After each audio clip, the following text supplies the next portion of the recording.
community, and welcome to UpyouwithEzinne. How you all doing? It's still March, Women's Month. And remember, I told you that for all of March, we are celebrating women on this show, as if we do any other thing. Talking about biases that we face politically, economically, religiously, in family, work, and school settings. So that's all we're going to be doing for the whole month of March. It's our hour on radio, and I'm here to keep you company as usual. So let's do this, my beautiful people. Finding self, finding purpose. My name is Ezinne and I'm your host.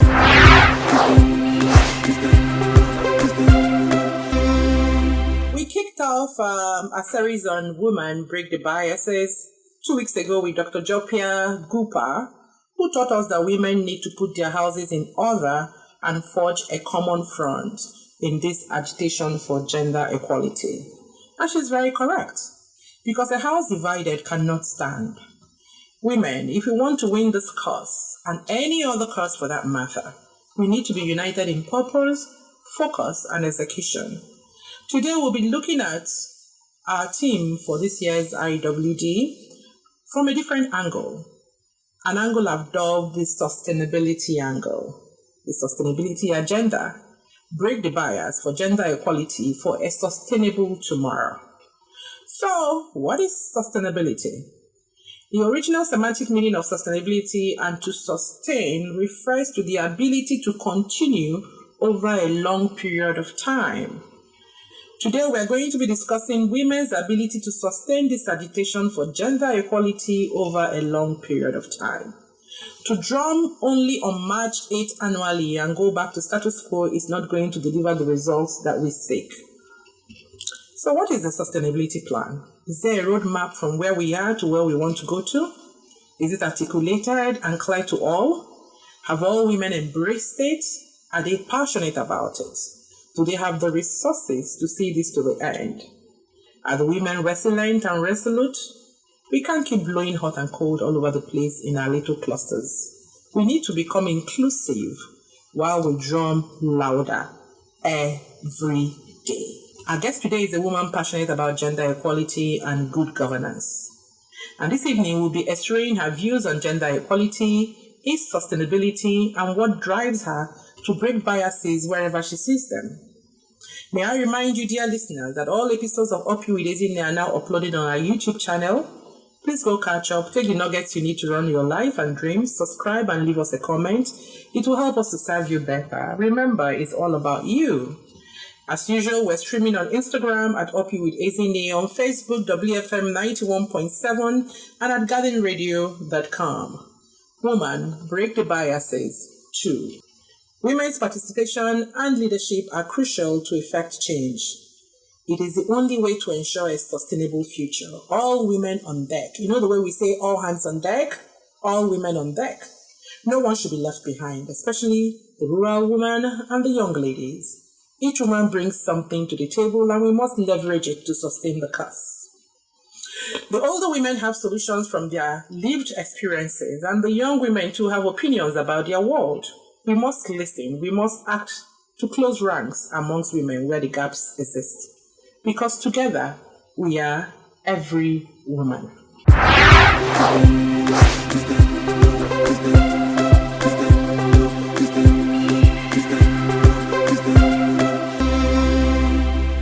Our guest today is Miss Ifeyinwa Maureen Okafor, a first-class graduate of law from the University of Bradford, UK. She also holds an MBA Finance from the University of Lagos, Nigeria.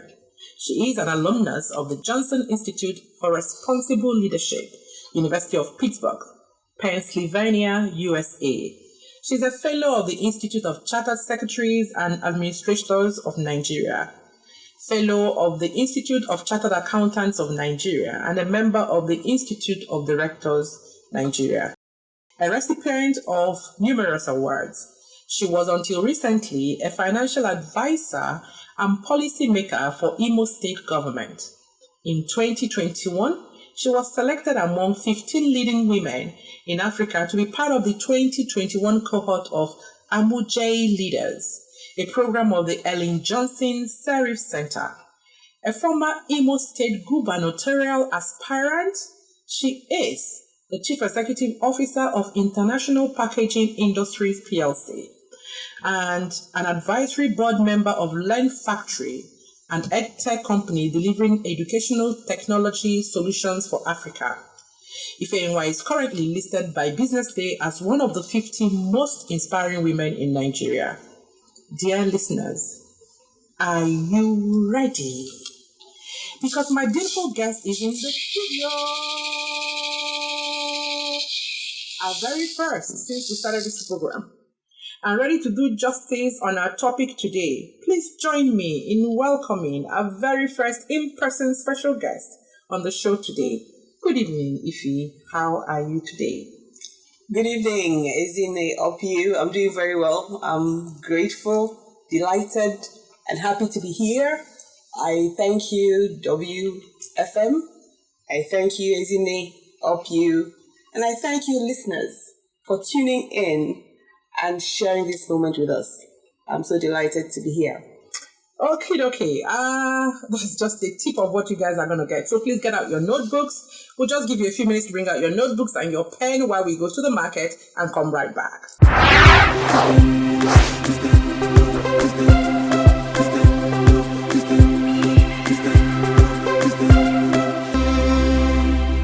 So, Ify, you look very beautiful today, as always. Thank you, Ezinne, and so do you. I was going to make a joke about how we should be on television and not on radio because everyone out there can't see how beautiful Ezinne looks. Oh, wow. Thank you. You've just prophetically told us that the next stop is the TV. So everybody, keep your fingers crossed. TV coming, UpyouwithEzinne, coming very soon to you. Okay, so let's get on with today's show. So what is gender equality? Do you believe in it, and why do you believe in it? Excellent question.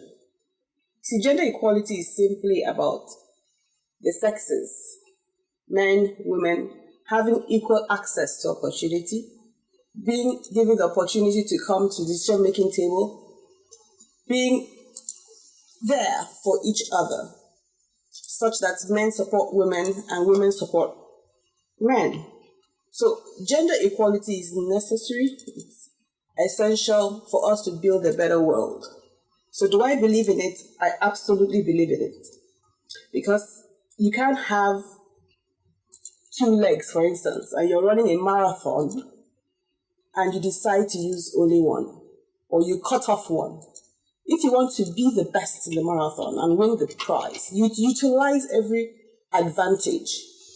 And women, being that advantage, should be brought into the equation. So gender equality is really about men, women, girls and boys having equal rights, equal opportunities to shape their own lives and contribute to the development of society. It's just a matter of equitable distribution of power, influence, and resources in society. Thank you.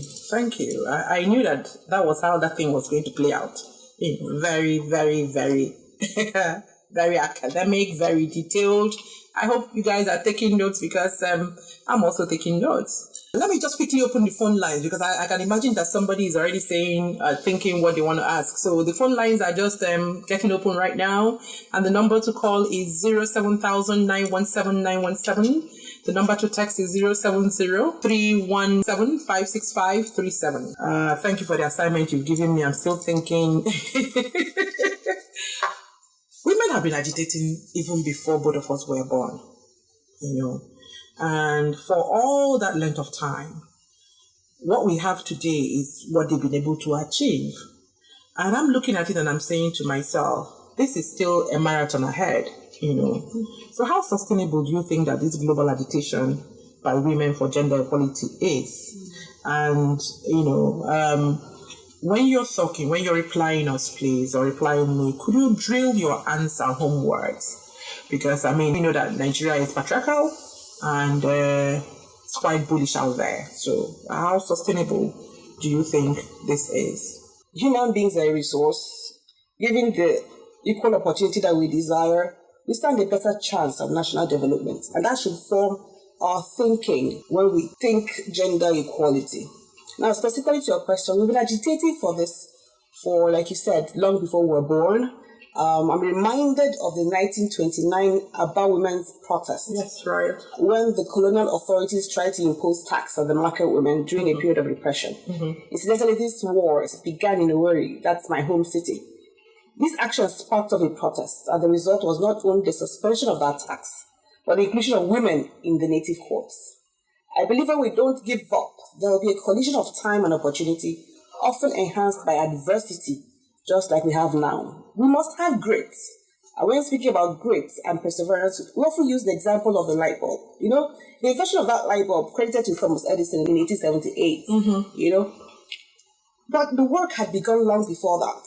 A certain gentleman, Sir Humphrey Davy, in 1802, actually started the job. Another person in 1860, Joseph Swan, did a lot of work on it. I'm saying this just to establish that the work for women equality is a gender work that's in progress across decades, across centuries. Our forerunners battled for the right to vote and rights of choice. We are battling today for equal pay and opportunity, financial inclusion, and more political representation. Tomorrow, our daughters will carry on with that fight in more ways to achieve equality. So that's how sustainability will happen. When each generation intentionally passes on the torch to another, I am determined to fight that fight for my generation, then pass the torch to the next. Thank you. This makes it very clear, because I know sometimes fatigue occurs because you're asking yourself, will I ever see the end result of this? But with what you've said now, just do your bit. Fight your fight for your generation. The Aba Women's Riot, they fought their own fight. Fela's mom also fought her own fight, and several other women up north. Everybody has fought their own bit. It is because they did their bit that we can even be here on radio today talking about it. So we are also doing our bit, and then definitely our children will have better time and also keep doing their bit. But the ultimate goal is to have gender equality, and that's the only way that the world remains sustainable. Thank you. Now, this year, the theme is break biases, right? Or break the bias, yeah? Now, in a multifaceted country like ours, with diverse cultures and sensibilities, what is seen by one as a bias from one side of this country may not be bias for the other person. So, who determines what biases we should be broken, and how do we make sure that we don't offend each other's sensibilities while we're in the business of breaking biases? Excellent question. You see, bias means being partial or showing partiality, being unfair, possibly due to who you are. So a case of being black and being treated unfairly in a country of predominantly white, or being white and being treated unfairly in a country of predominantly blacks. Being an albino, for instance, being disabled, all this creates some sort of bias. In truth, in Nigeria, we're full of bias. Once you say your name, you're immediately profiled by your tribe, by your language, or by your region. Bias means you're more likely to be skipped over for opportunities because of this. You're more likely to have to work harder to get promoted. Bias says exclusion. So you may ask, how do I determine what is bias for all? The focal question is this treatment given to everyone in the same circumstance? If the answer is no, then you're being biased. Okay. So, for example, do widows and widowers get the same type of treatment? No, they don't. That says it all. So, bias, stereotypes, who should call it? We should all call it. We should all be united to identify and call out bias wherever we see it. We can celebrate our differences, but we should identify and break our biases. Thank you. I like the way you drew your point home by saying widows and widowers, are they treated alike? And without even thinking, I blotted my answer. That paints a picture, really, for all the biases we have there. And she's just said to us women that we should be able to get the Rotary Code. Is it fair to all? If it's not fair treatment and it's not the same thing meted out to both sexes, then we should call it out as a bias. So the phone lines are open. Please call to engage this intelligent, beautiful young lady with me in the studio today. The number to call is 07000 917. While we wait for your call, I'm going to ask you, since you've already started using imageries for us, to just paint us a picture of what our country would look like if we achieved gender equality. I usually use the term heaven on earth. Oh, wow. And I say that because in a merit-driven system, where we have the best outcomes, because we will have the best inputs, no longer it is our turn by a section of the country. It is our people. It's now about the interest of everyone and the growth of the country. So it's not about one section becoming paramount. It's all of us being optimized, achieving our potential. A picture comes to mind if we're being picturesque. You know that picture about everyone who's dining and they all have long spoons. Mm-hmm. And they're trying to feed themselves with those long spoons. But they're all starving, they're all sickly looking because with the long spoons, they can't feed themselves. But when they use those long spoons to feed the man opposite, across the table, everyone gets fed. That's what happens when we create gender-neutral spaces which allows for optimal performance. All of us are successful. All of us are happy. All of us are well-fed. And all of us are prosperous. And that's what we need. And all of us will be in heaven on earth. Oh my God. What will I give for that day to come in my lifetime when I don't have to buy diesel for 800 naira a liter? Hey, Jesus. When I'll be, I'm gonna, let me just keep quiet. Let me not say what I will do. But we pray that day comes very soon. Ify, this is interesting. You've been active in the field of politics for some time now. You, in fact, trained your heart in the ring to become governor of Imo State. Incidentally, your initial spells Imo. Can you please briefly share your experience with us? What was it like? Did you have female support? What was it like? That's a great question. In general, women make up about 45% of the voting demographic. Mm-hmm. But less than 10% of us are in any political position, either elected or appointed. Mm-hmm. In fact, right now in the National Assembly, you have less than 4% of women as legislators, compared to 27% in the United States. And why are these numbers critical? Again, we refer to by opening conversation about running with one leg. You can do so much better if you run with two legs. Now, about my throwing in my heart into the ring, it wasn't just about pulling up these numbers. I sought to serve my state with dedication to turn things around, to build wealth for our citizens. We had a great manifesto, very similar, as a matter of fact, to the one Governor Soludo is using right now. That was a brilliant speech he gave. Absolutely. Oh, brilliant. I'm so happy for Anambra people. By the way, Anambra people, congratulations. Absolutely. So we had hoped that in Imo State we would get it right in 2015. I do get calls now and again, especially as the 2023 run-up begins, about me throwing my heart once again into this contest. But it is a huge endeavor on many levels. The experience was very emotional. We didn't get the support we needed. The message of cash for votes drowned out our message of real change and prosperity for the people.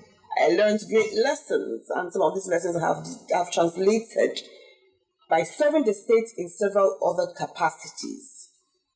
Did I get female support? You see, the thing about this is, yes, women actually support each other. However, not in the overwhelming numbers that we expect. Mm-hmm. It's too simplistic to say women should vote for women. They are human. They also want those cash incentives given by the men. So they are easily converted. They also have interest in male candidates who may be relatives or who may have stronger agendas. So it is too simplistic to say women must vote for women. Yes, women should vote for women, but the women who are running should be competent, should have the character, should have the capability, so that all women, and indeed all men, deliver them at the polls. Thank you. See, I'm staring at you. I think a minute just passed there and I couldn't say anything because I'm just staring. I'm just imagining and saying to myself, instead of her to say women vote for women, and she's just, this is what it means to break biases. You see, she just said, vote for someone who is competent, irrespective of whether the person is a man or a woman, so long as you are not doing vote for cash or cash for vote, as it may be. This is, I just hope that everybody just gets evolves to the point where we let our biases go and then we do what's right for ourselves, our society, our states, and our country at large. Thank you, Ife. I was a social media follower of your campaign. I was like doffing my hat every moment and saying, go girl, go girl, go girl, because it takes a lot of courage and a lot of money, and strength and stamina to be able to do what you did. So congratulations. Again. But you see, despite all that, despite people like you who have come in, and despite all the talks about 25% affirmative action for female participation in politics, and even now we've upped it, even though we didn't achieve the 25, we've upped it to 35, we're still not able to produce a female governor or even a female vice president. Why do you think this is? And do you think that 2023 will be kind to us? Do we have strong showing? Thank you, Ezinne, for following my campaign. I appreciate the support you gave me from the social media. But you see, the truth is the social media, as much as you make noise, the fight is in the battlefield of the villages, the towns, the local governments. That's where you need to fight the mindsets of people who do not think like you do, who do not understand what good governance is, who only want to take what they can for that season. And then, because they don't believe in politicians, they give their vote away for cash. Yes, it's interesting that women have still not taken their place despite all the affirmative action, 25%, 35%. And this is because it's still talk. Over the years, the numbers have actually been falling. Women in governance has declined. So we need to move from talk to action. And when we do, it will be obvious. Rwanda is leading the continent now on several development indices and SDGs because it has focused leadership. And of course, much more women in legislative office. Let's start by populating the political space. Let's even drop the numbers that we're asking for. Let's populate the political parties. Let's support one another to occupy the hierarchy of the political parties. Get into elective office. And then someday we can begin to discuss becoming governor, becoming president. Women still remain the world's largest untapped resource. We must tap the resources of our women. And this is how we can do it, by getting into politics and occupying office. Thank you. You're right. Several years ago, I was invited to join a political party, and I looked at them and I said, card carrying member, I spoke it in it, but I picked race, but I do have a voter's card, a valid one, and I've always voted in every election because I realized that if I don't vote, I can't complain, but, one thing that worries me about politics is that they will tell you to go and start from the grassroots. I wish we could just jump in from, in the middle or something. But, when you have to go home, go to the rural area and then start the join with everybody and everything. Well, if we want it that bad, I think that's what we all have to do. And you remember that stuff? That even though you are married, yes. You remember it? Yes. So it also is a challenge for someone like me because I'm like, okay, so I can't go to my husband's place to contest, which I would love to because I know I will win. And then they say, go to your birthplace. Yes. And those people sold me a long time ago. If I come now, they say, what did you come to do? You want to come and take our space, So I expected that women would be more affronted than what we saw, when they called the Occupy Nas thingy. Yes. Because it was all over social media. Everybody was just saying their own and everything. So I really thought that, Occupy Nas. We're just going to just block the road and, everything. I saw you, by the way.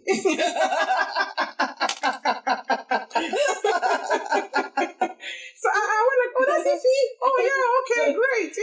So what happens to us? That's the same thing you're talking. All talk and no action.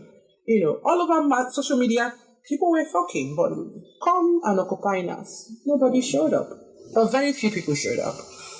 Yes, occupying us. Let me celebrate all the women who came, and celebrate all the women who wanted to be there physically but couldn't come. It was a great outing. We had the senators, the wives of the governors present. But in terms of numbers, we didn't expect that all Nigerian women would be there, but we expected that those who were particular, maybe civil society, women in business, women across the sectors, leaders of these organizations will be there. We did get as many as we could. Like you said, we're asking for 5 items, 5 bills. In this constitutional review going on, we wanted that one, diaspora votes begin to count. We wanted that women take up indigenship of their husband's place after they have been married for 5 years.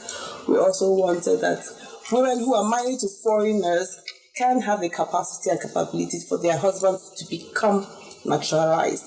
5 out of 5 were kicked out, and that's why we chose to occupy us, so that we could have our voices heard. I believe that the leaders of the Houses of Assembly have decided that they will review these bills again to be able to accommodate some of our petitions. So was it a success? I believe that the Occupying Us was a success because we have promised that they're going to review these bills. So what you see, the fight for women is for all women. Whether you're in Aguleri or Zindero, the fight is for you in the rural villages. The fight is for you in the city. We are fighting that all women across the country have greater opportunity, have greater access to leadership, greater access to finances, for financial inclusion. We want more for our women because we see that when women do better, the family does better and a country as a whole does better. It's an all-inclusive fight. It's a fight that is not elitist. We believe that we that were representatives, or we that were present, we represent the Gideon army. We're not in millions, but we're effective. We got the House of Assembly leadership to come and listen to our petition. So all in was a good one. Okay, but I seem to think that we're missing momentum, because I kind of think that there's a gap between the top and the bottom. It seems elitist, and it looks like the women, the ones that move the crowd, the masses, that they don't seem to be a part of this, So how do we drill down? Because like I said, the woman in the village has experience of a well-lived life, She's got that experience, and we need to drum on that as well. And then we need to catch them to be able to drill down to everybody on what it is that we're doing. It's got to be a movement.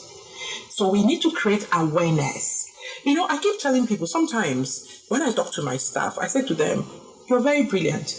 Don't let Oyibo people deceive you that you're not. The reason why it looks like Oyibo is more brilliant than us is because they repeat the same information over and over. If you get on a train and you're going from point A to point B, maybe a short 10 minutes ride, you will hear it 20 times. The next stop is this. The next stop is this. The next stop is this. So I don't know how you're going to miss that stop. But you see, we're not drilling down that way.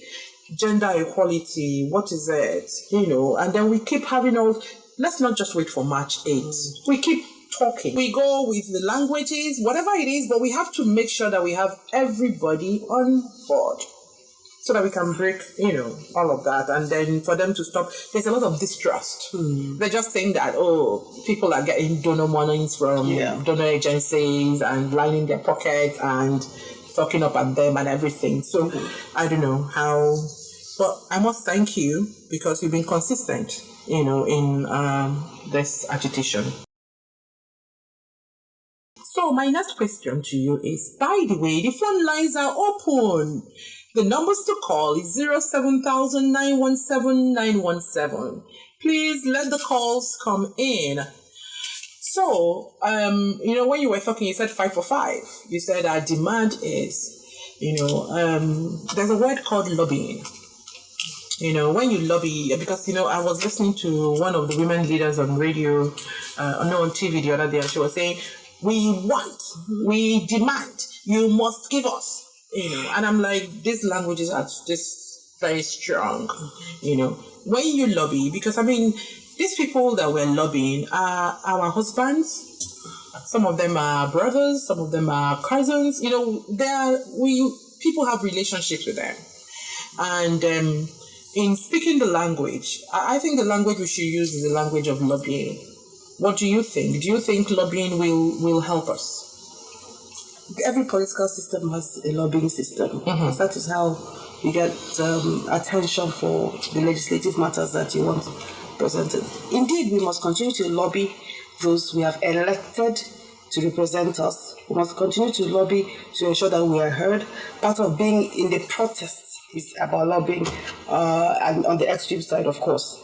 So, do we need to keep lobbying? Yes, we need to keep lobbying. We need to, like you said, create more awareness for the issues that are burning issues for women. We need to also drill it home to our various constituencies, take it to our villages, take it to our churches, take it to our mosque. Gender equality that we're asking for, let's break it down for them.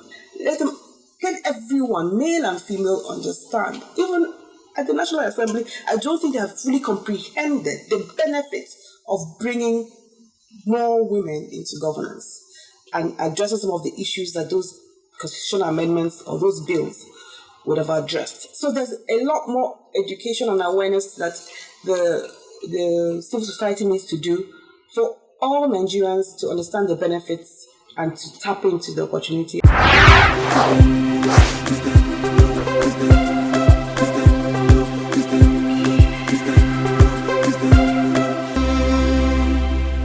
Apologize. I have just been notified that we have network issues with the lines, but we did get a message or two, on the WhatsApp platform. So this message is from Margaret, and Margaret has written in from Ikeja.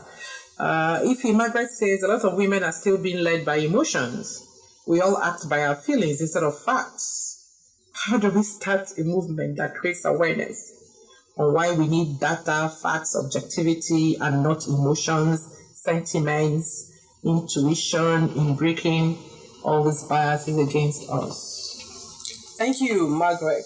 The question is an excellent question because data is key. We must put a high value on research. This will eliminate waste and ensure that we prudently utilize our resources.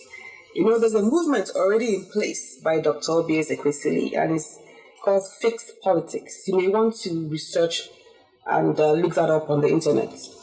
She says in particular that we must engage researchers such that we have evidence-based policy. Without this, there can be no integrity in all that we're trying to do.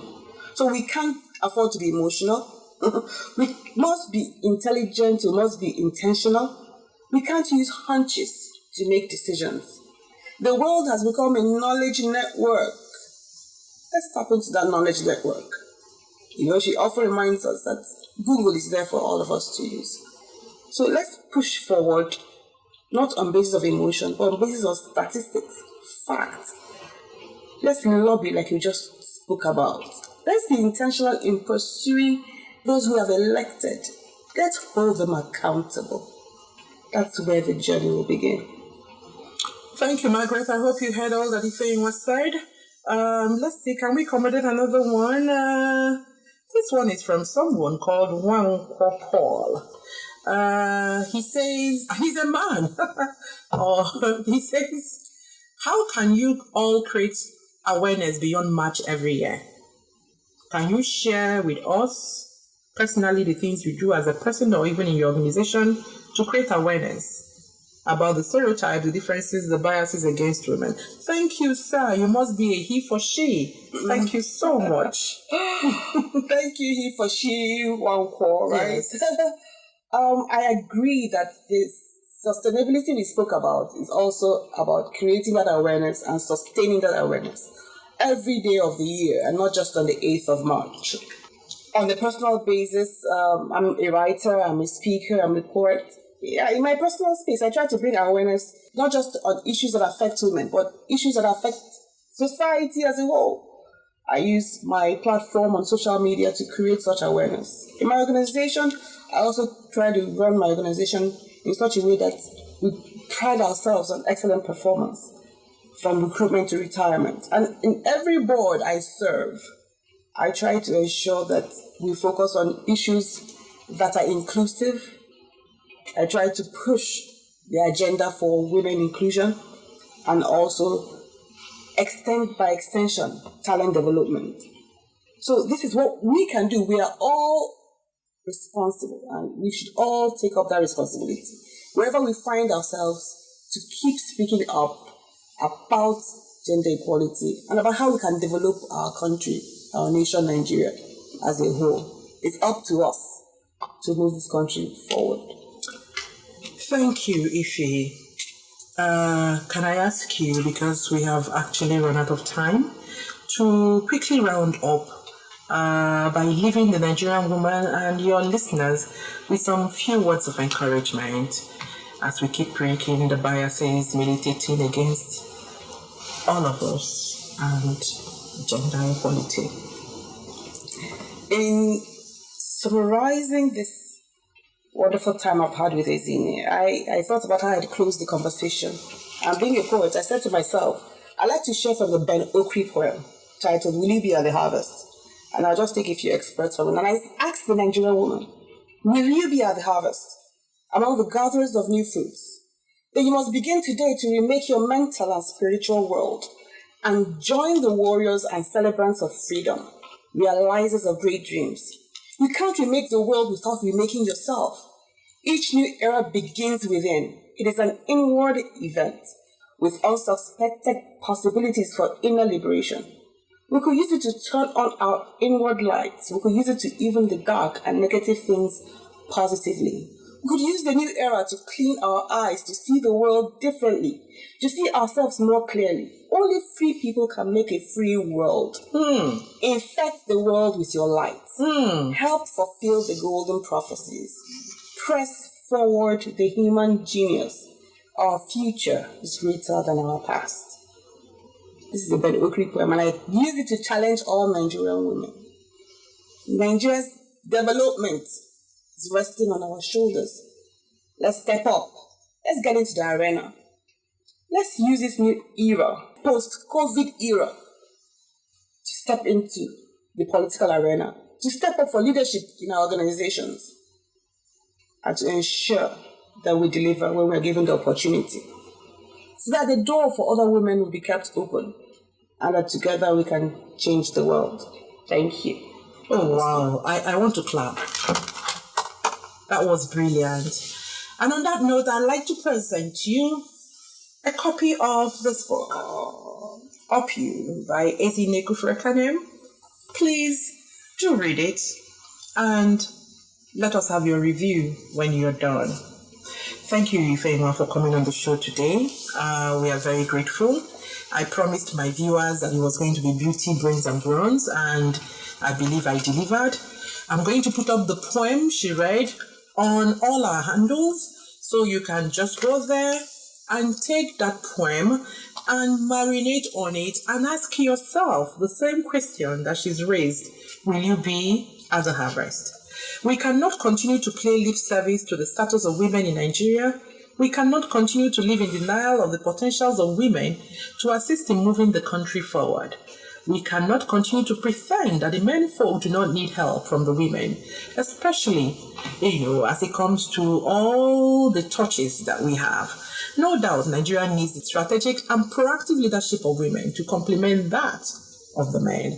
This is a time to include the women to help steer the nation forwards, and towards the right direction. Our children need us. The youth need us. The nation needs us. As mothers, we understand better the needs of our children, mostly our sons. As wives, we make the dreams of our husbands come alive. As sisters, we help and guide our brothers to navigate through life. In times of war, we carry the greatest burdens and negative impact of war. As Nigerians, we form a critical mass of concerned stakeholders with a passion for the unity, safety, and peace of our nation, Nigeria. It's time to change the narrative. Together, we are better. There is power in numbers, and together, we will create a world that is diverse, equitable, and inclusive. A world where difference is valued and celebrated. So it can be done steadily and systematically by breaking any and all biases against the woman wherever we find it. Don't just strike the pose, show up, speak up, take up responsibilities, soak up, be aware, read to get your own convictions. Do not just be a yes woman flowing with the river. You need to believe, because what you believe in, you fight for. Personally and collectively, we can break the biases. Woman, do not be careless over your life. A lot of destinies are tied to your standing up, signing up, and running with your dreams. This is where we'll wrap today's edition of Up You with Ezinne. It's been another amazing one. Please follow us on Instagram and Facebook at Up You with Ezinne. Get copies of our books, Up You, and When Adversity Strikes, Fight. Thank you. Big up to everyone that is involved in creating this magic every week, starting with you, our dear listeners, our super duper special guest, Ifeyinwa, Maureen, Okafor, our advertisers, callers, the engineers on duty, my darling Taiwo, the amazing OPU team, and the best radio station, WFM 91.7. You all stay blessed, stay strong, stay lifted. My name is Ezinne and until next time, it's Up You, Up You, Up You. Bye for now.